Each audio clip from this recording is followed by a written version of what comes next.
आज तक तुमने केवल लंका की खूबसूरती, उसका वैभव देखा है। आज तुम लंका का बल देखोगी, वो कारण देखोगी जो लंका को सर्वश्रेष्ठ बनाता है।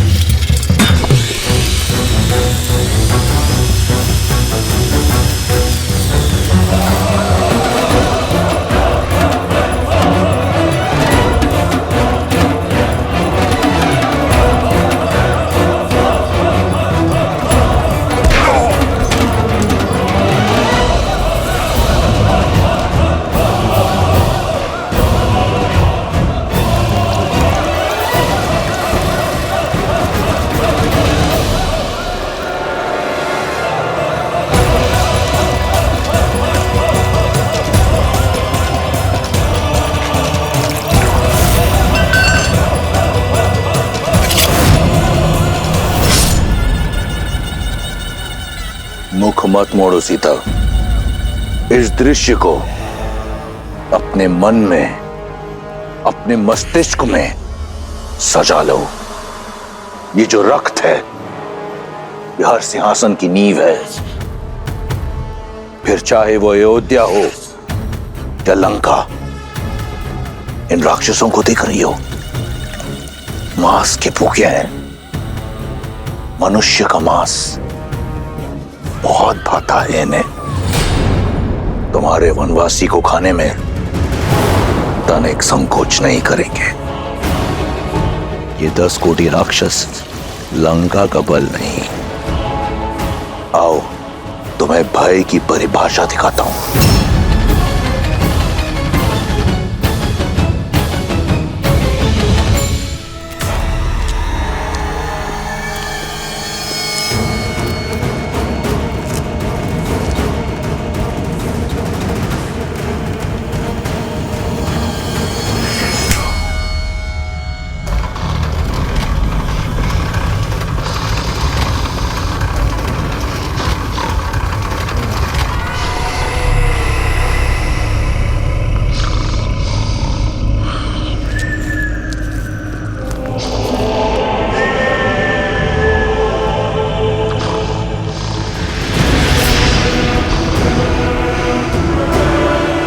ये पग जहां पड़ते हैं, वहां का मानचित्र बदल जाता है।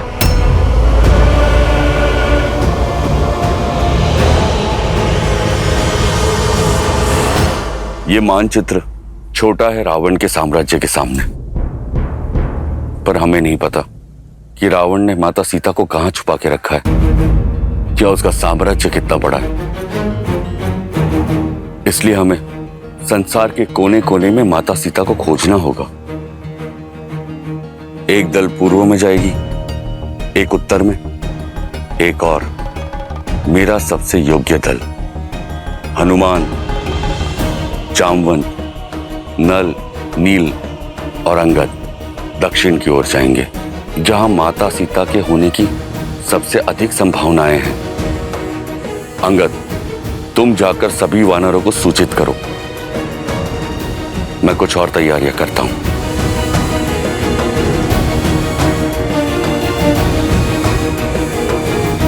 सुग्रीव, हनुमान, तनिक रुकी। मित्र, क्या बात है, आप चिंतित लग रहे हैं।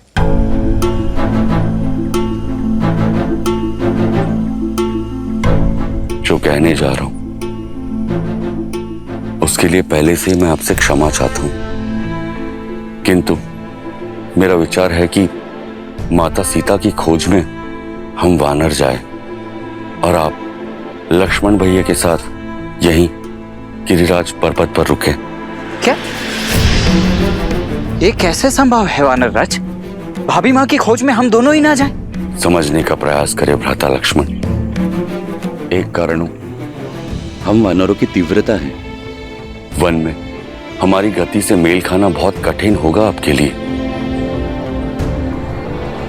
और दूसरा कारण? भैया, महाराज सुग्रीव ने इस संसार के सभी वानरों को एकत्रित किया है।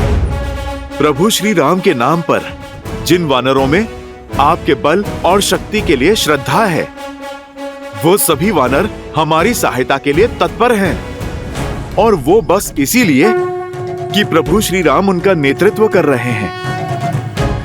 वो सभी यहाँ इस गिरिराज पर्वत पर आएंगे।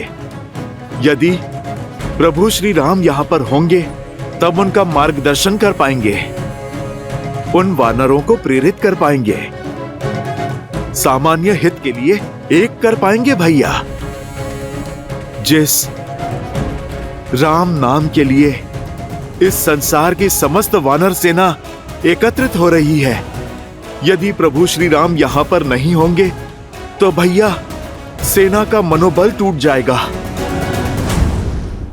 भैया और प्रभु, आप हम पर विश्वास कीजिए। माता सीता को खोजे बिना चैन की सांस नहीं लेंगे हम।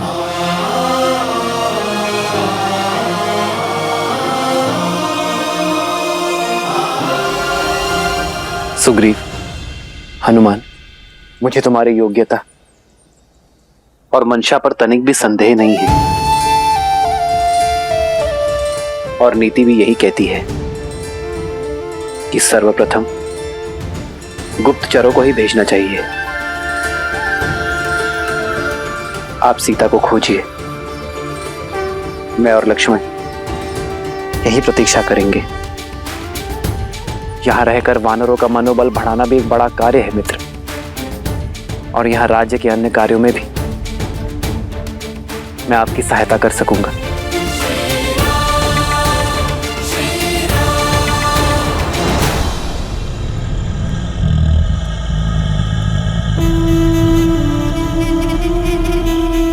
तुम्हारे मुख पर भय दिख रहा है। अपने उस वनवासी के लिए भयभीत हो। अच्छा है, होना चाहिए।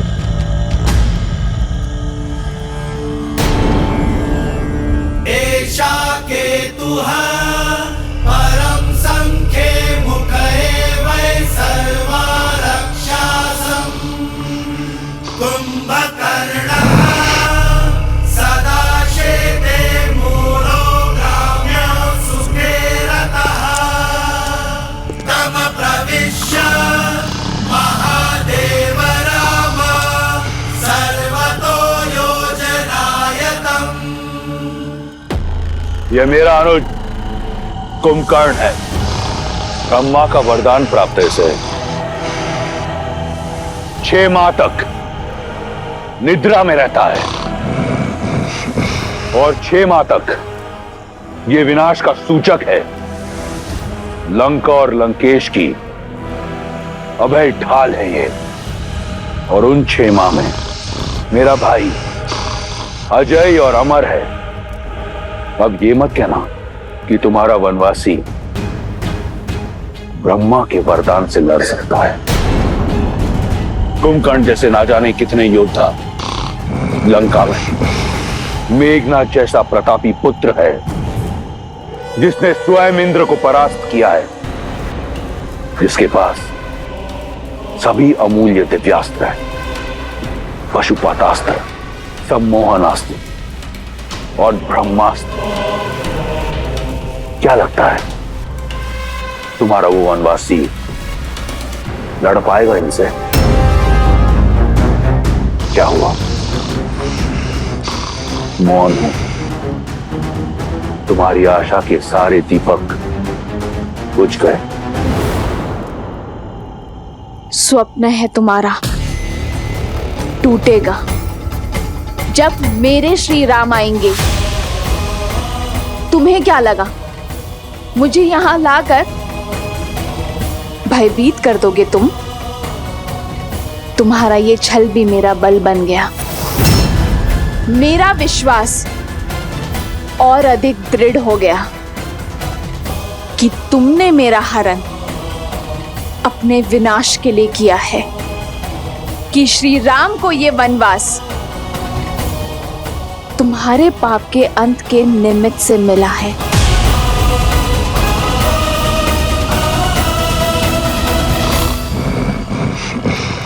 दृढ़, निडर। रुको सीता, आओ मेरे साथ।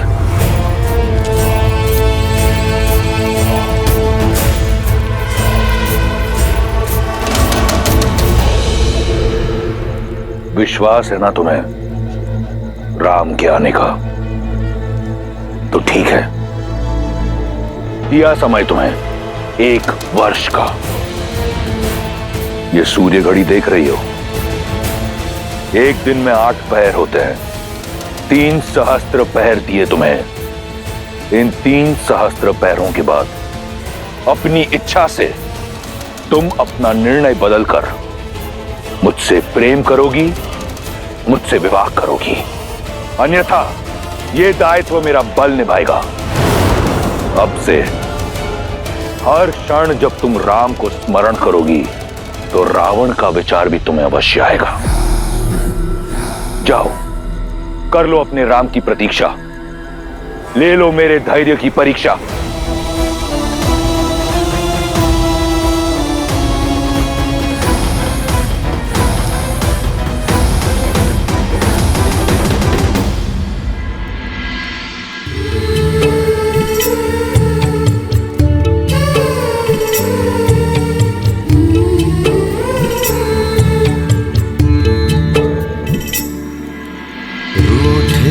से लगते सांसों के धागे, भीगे ये नैना सोए न जागे।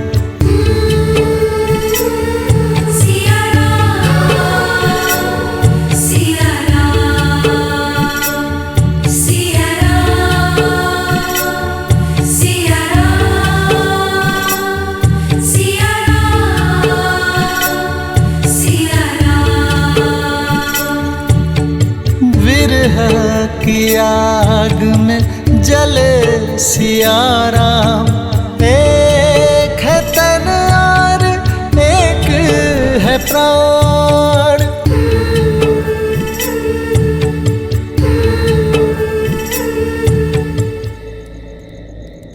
तुम्हारे पतिव्रता पर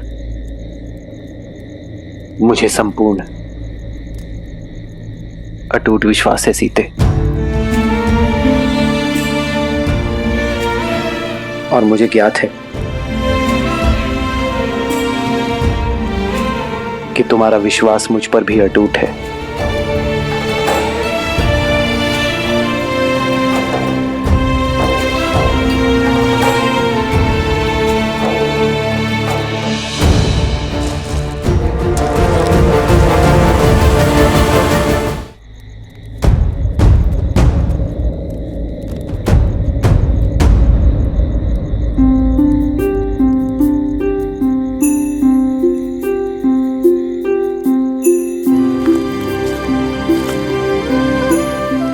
हनुमान,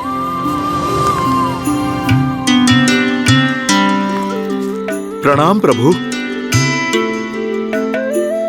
वहां क्षितिज की ओर क्या देख रहे थे हनुमान? प्रभु, उस ओर पूर्व दिशा है।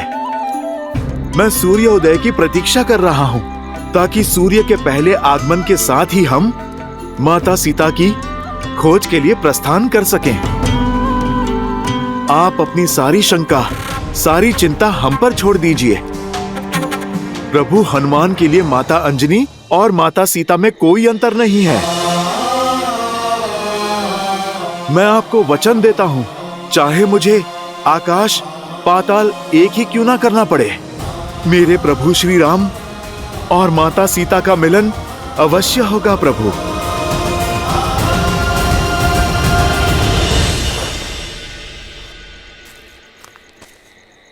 हनुमान के रहते इस राम को कैसी चिंता, कैसी शंका।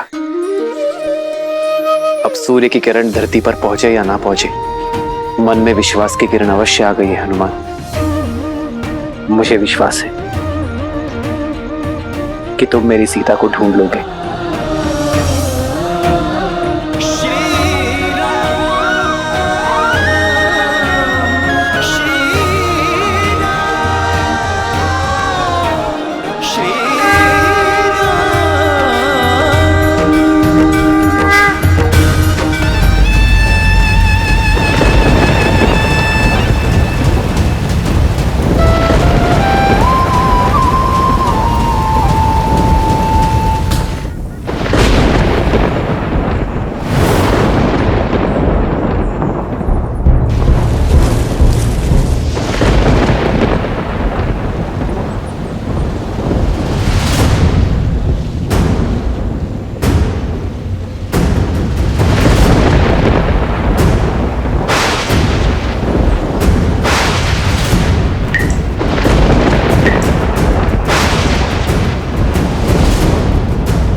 सिया राम सिया राम।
लो, खा लो।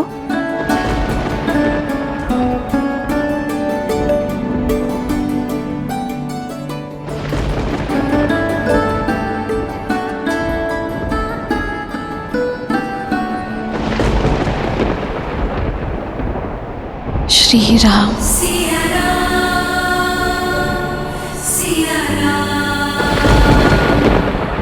रूठे से लगते सांसों के धागे, भीगे ये नैना सोए न जागे।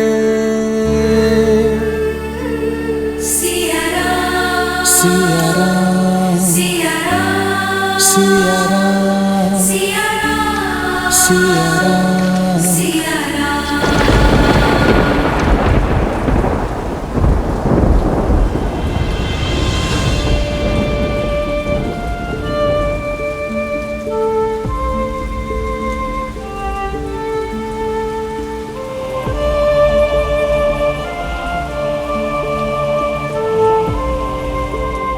जो संसार को सुख समृद्धि प्रदान करते हैं, लक्ष्मी नारायण के वही अवतार पीड़ा में है महादेव। श्री राम और देवी सीता के जीवन से ये विरह के मास कब जाएंगे? मिलन का वसंत कब आएगा? अंकुर से पुष्प निकलने में भी कुछ समय तो जाता है देवी। फिर ये तो मिलन का वसंत है, समय तो लगेगा, धैर्य रखना होगा। किंतु ऐसे विकट समय पे कोई धैर्य कैसे रख सकता है महादेव?